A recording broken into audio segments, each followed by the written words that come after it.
ዘዴ ይላል አረባክተው ካንተ የበለጡ ይሄን ያሉ ሰዎች ነበሩ ከነ ገንዘባቸው እስኪው መልቂያማ እንዲሰምጡ አላህ አድርጓቸው። በቴክኒክ የሚባል የለም ሁሉም ነገር ያለው ላ ሐውለ ወላ ቁወተ ኢላ ቢላህ። ብልሃትም ኃይልም ያለው በአላህ ብቻ ነው። ባንተ ቴክኒክ ቢሊየነር መሆን አትችልም። ባንተ ማስተር ደግሞ ባንተ ትልቅ መሆን ደግሞ ከወፍጭ ቤት ላትወጣ ትችላለህ። ጤፍ ተሸከም ሊልህ ይችላል። በአላህ ነው ያለው። ስለዚህ ሐላል ከስብ ላይ ልዩ ጉጉት ማድረግ ያስፈልጋል። ልክ ዑለሞች እንዳሉት ሐላልን ከስብ የሚበላን ሰው ከምንም በላይ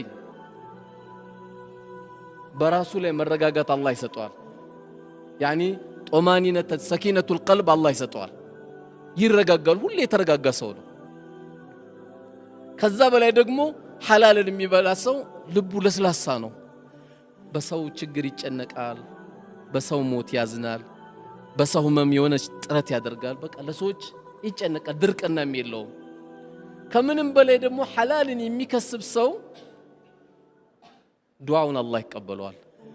በኖርነው ቁጥር የተለያየ ሐጃዎች ይመጣሉ። በእነዛ ሐጃዎች ዱዓ ይፈልጋል። ያለ ዱዓ የሚፈታ ነገር የለም። ዱዓውን አላህ ሙስተጃብ ያደርግለታል። የዚህ አይነት የሚንቀሳቀሱ በላባቸው የሚበሉ ሰዎች ምን ጊዜ በዚህ ምድር ላይ ቀና ብለው መሄድ ያለባቸው እነዚህ ሰዎች ናቸው።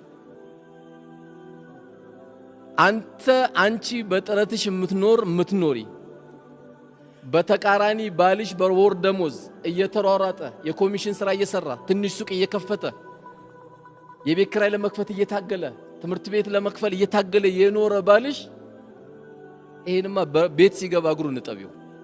አንቺ ነሽ ትልቅ ባል ያለሽ። ከዚህ የበለጠም ዱንያ ላይ ትልቅ ሰው የለም።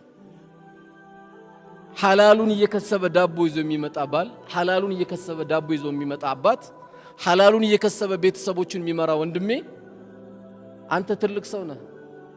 ትንሽ ሆንክ እንዳይመስልህ። ተሯሩጬ ተሯሯጥ፣ አብሽር፣ ቀና ብለህ ትሄዳለህ። ጂ+2 ባታወርሳቸው እስልምናን ታወርሳቸዋለህ፣ ሐላል ታወርሳቸዋለህ። አባትህ እኮ ታጋይ ነበር ትባላለህ።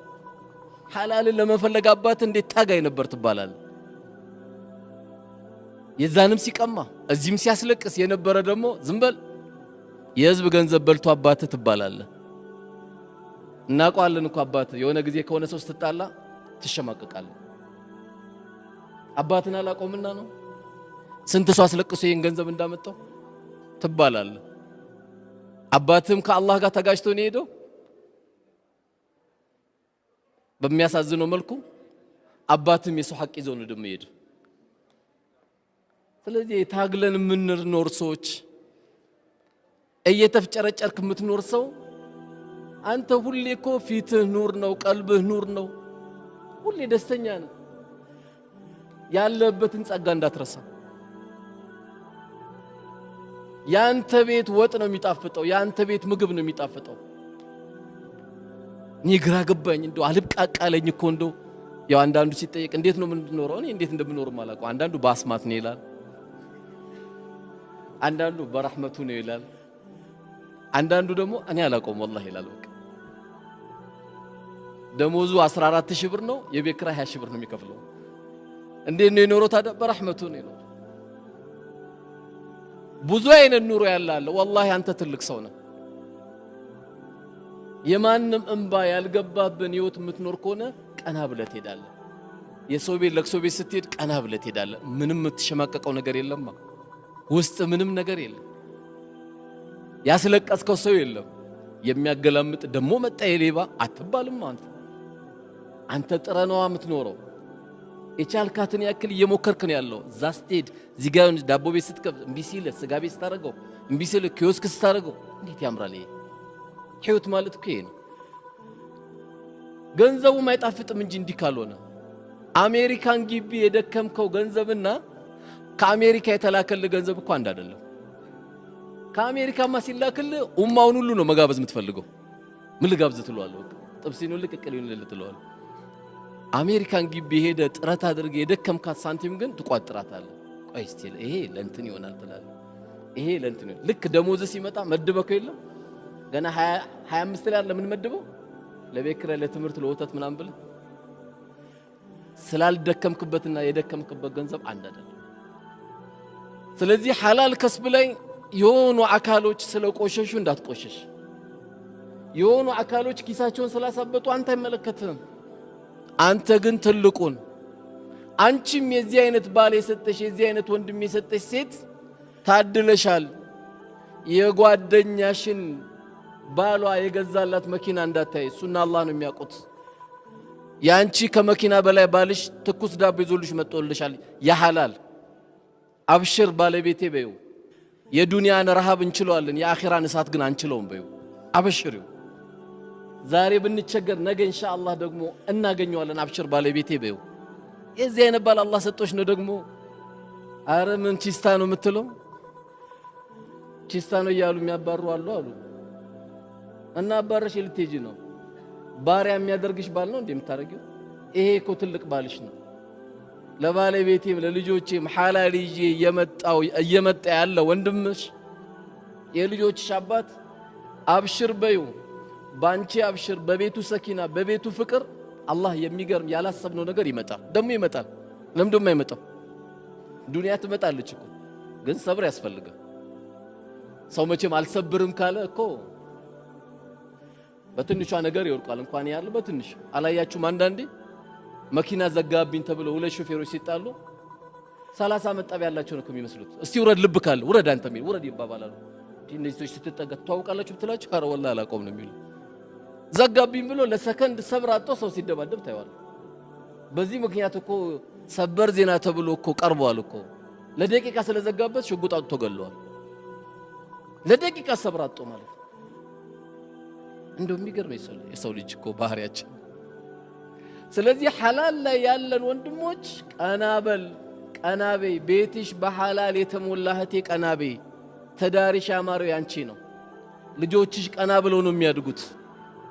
ይሄንን ነው በጣም ማሰብ ያለብን። ለምን ሁላችንም ጭንቀታችን ሐሳባችን ሁሉ ዱንያ ዱንያ ዱንያ ብቻ ስለሆነ ሐምና ገም ጧትና ማታ ጭንቀታችን ይሄ ስለሆነ ማሰቡ መጣሩ ጥሩ ቢሆንም መጠንቀቅ ግን ያለብን ለዚህ ዓላማ አልተፈጠርንም። አንድ ሰው በምድር ላይ አለ የሚባል ዱንያ ቢኖረው ሰክሰስ ሆነ አይባልም። ይሄ ልጅ እኮ በዱንያ የተሳካለት ነው ተብሎ አይታለም። አንድ ሰው ተሳካለት ያለው አላህ ነግሮናል። ፈመን ዙህዚያ አኒ ናሪ ወኡድኺለ አልጀነ ፈቀድ ፋዝ። ከእሳት አላህ የጠበቀው ሰው ጀነትን አላህ የወፈቀው ሰው ስኬታማ ማለት እሱ ሰው ነው አለ አላህ። ስኬታማ የሚባለው ይሄ ሰው ነው አለ እንጂ ዱንያ ትልቅ ስለያዘ ተሳካለት አይልም። ስለዚህ ወደ ሌላ ነጥባችን ከመግባቴ በፊት ሐላል ከስብ ላይ ያላችሁ ወንድሞቼ በርቱ። አላህ ሱብሓነሁ ወተዓላ ባላሰባችሁት መልኩ በረካውን አላህ ያወርድባችሁ። ትልቁ ነገር በረካ ነው። አላህ በረካውን ያወርድባችሁ። ጥረታችሁን ቀጥሉ፣ የቻላችሁትን ቀጥሉ። አላህ ያለው ጊዜ ይሳካል። ካልተሳካም ለዛኛው አገር አስቀምጦልህ ነው። ውስጥ ሳያዝን ቤትን እየጠበቅ የቻልከውን ያክል እያደረክ ነው መሄድ ካንተ የሚጠበቅብህ። እንግዲህ ሌላው በዚሁ ነጥብ የምናነሳው ሁለተኛው ነጥባችን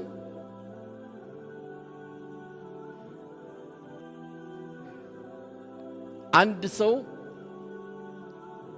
ለቤቱም ይሁን ለአካባቢው ጥሩ መሪ በሆነበት ሰዓት ነብዩ አለይሂ ሰላቱ ወሰላም በሐዲሳቸው እንደነገሩን 7 አይነት ሰዎችን አላህ የውመል ቂያማ ከአርሽ ጥላ ስር ያደርጋቸዋል ብሏል። ሰባቱሁም ይዚልሁም ላሁ ፊ ዚሊ የውመ ላ ዚለ ኢላ ዚሉ። አሁን 7ቱን ላብራራ አይደለም። ከነዚህ መካከል አንዱ ፍትሃዊ መሪ ነው፣ ጥሩ የሆነ መሪ ነው። ይሄ ለምንድን ያነሳውት? አንዳንዴ ሞባይል ሰርቆ የሚሄድ ብቻ አይደለም ሌባ፣ ወንበር ላይ ተሽከርክሮ ደግሞ በ30 ብቻ ፔሮል ፈርሞ ደሞዝ የሚቀበል አለ። በብዙ መስሪያ ቤት የምታየው የትም መስሪያ ቤት ስትሄድ ተቸግረ ነው የምትገባው። በኮንፊደንስ በ30 ፔሮል ላይ ይፈርማል 40 ሺህ 50 ሺህ ይወስዳል። ሰውሌ ግን እዛ ቤት እያለቀሰ ነው የሚወጣው። አንደኛ በየትኛውም መስሪያ ቤትና በየትኛውም ሂደት መሪ ስንሆን የምታገለግለው እናትን ነው ወይ አባትን ነው ወይ ወንድምን ወይ እህትን ነው። ሌላ ሰው አይደለም የምታገለግለው። በየልክንበት ሁሉ ህዝቡ የሚፈልገውን ፍላጎት በስብሰባ ነው እየጨረስን ያለ ነው። እዛም ስትሄድ ስብሰባ ናቸው ይባላል፣ እዚህም ስትሄድ ስብሰባ ናቸው። በስብሰባ ደሞዝ ይበላል እንዴ? አሁን ስብሰባ ነው የሚያስፈልጋት እቺ ሀገር? አንድ አሮጊት አንድ ጉዳይ ለመጨረስ 15 ቀን ትመላለሳለች። ይሄ በላ አይደለም? አሮጊት ቤቷ ድረስ ነው እንጂ ሐጃዋ መውጣት ያለበት። እነ ዑመር ኢብኑ አልኸጣብ መሪ በሆኑበት ጊዜ ደግሞ ስናይ ከኩራት የራቁ ማታ ማታ የሚጠብቁ ምጥ ያዛት ሴት ድንገት የውመል ቂያማ አላህ ፊት እንዳጠይቀኝ ብሎ ማታ ማታ የሚከታተሉ አስቤዛ የሌላቸውን ከመጋዘን ሄደው ዑመር ኢብኑ አልኸጣብ አስቤዛ ይዘው ራሳቸው ዱቄት ተሸክመው የሚያመጡ የእውነትን አመራር ያሳዩ እንኳን ፔሮል ላይ ሊፈርሙ ይቅርና ደሞዛቸው ላይ ፔሮል ላይ ሊፈርሙ ይቅርና ልብሳቸው ላይ ጨርቅ በጨርቅ ላይ ደግሞ ሰውነታቸውን ሸፍኖታል። ዑመር ኢብኑ አልኸጣብ ተመሪዎቹ እስኪደነግጡ ድረስ ፍራሻቸው ሲነሱ የኬሻ ምልክት ደግሞ ይታይባቸው ነበረ ከእንቅልፋቸው። ዛሬ ማስተር ያዘ ተብሎ ይመደባል። ሲያናግሩት በጥቁር ወንበር ላይ ይሽከረከራል። ምን እንደሰራ ማታ ከአላህ ጋር ቢተሳሰብ እዳን ያለበት እንኳን የሰራው ሊኖረው ይቀርና ገና ያልጀመረው ብዙ ስራ ይኖርበታል። ስለዚህ በየትኛውም አጋጣሚ እዚህም የተሰበሰብነው ይህን ፕሮግራም እንከታተል ዓለም ላይ ያለ ሰው ለሰዎች መሪ በምንሆንበት ጊዜ ሐጃቸውን እኮ ሄደ ነው መጨረስ ያለበት። ለዚህ ነው እኮ እንኳን ይህ አይደለም አንድ ሰለፍ አንድ ምስኪን አንኳክቶ ቤቱ ገንዘብ ርቦኛል ተቸግሬያለሁ ብሎ ረዳው። ጠየቀው። ሲጠይቀው በደንብ አድርጎ ሰጠው። ከዛ በጣም ስቅስቅ ብሎ አለቀሰ። ሚስቱ ደነገጠችና እንዴ ሳታስብ ሰጠውና አይደል ያለቀስከው አለችው። ሳታስብ ሂሳብ ሳሰራ አይደል ገንዘቡ ሰጠ ያለቀስከው አለች። አረ ወላሂ አይደለም ማለት አዳም እናስለቀሰ ከሰጠ በኋላ አለች። አይ ሄጄ መስጠት ሲገባኝ ወንድሜ እስኪጠይቀኝ በመጠበቄ ነው አለ። የወንድሜን ችግር ሄጄ መሸፈን ሲገባን እያንኳኳ መጠየቅ ሲገባን ቤቴ ድረስ መጥቶ እስኪያንኳኳ በመጠበቄ ለዚህ ነው ያለቀስኩት። ስለዚህ መሪ በምንሆንበት ጊዜ ገና ስራ አልተጀመረም። እቺ ሀገር ገና ብዙ ስራ ይጠብቃታል። እኛ እንጂ ያልተለወጥነው እቺ ሀገር ወዴት እየሄደች ነው? ምን እቺ ሀገር ምርጥ ሀገር ናት እኮ እኛ ነው ምርጥ ያልሆነ። ዝናቧ ምን ያህል ያምራል፣ ፀሐይዋ እንዴት ያምራል።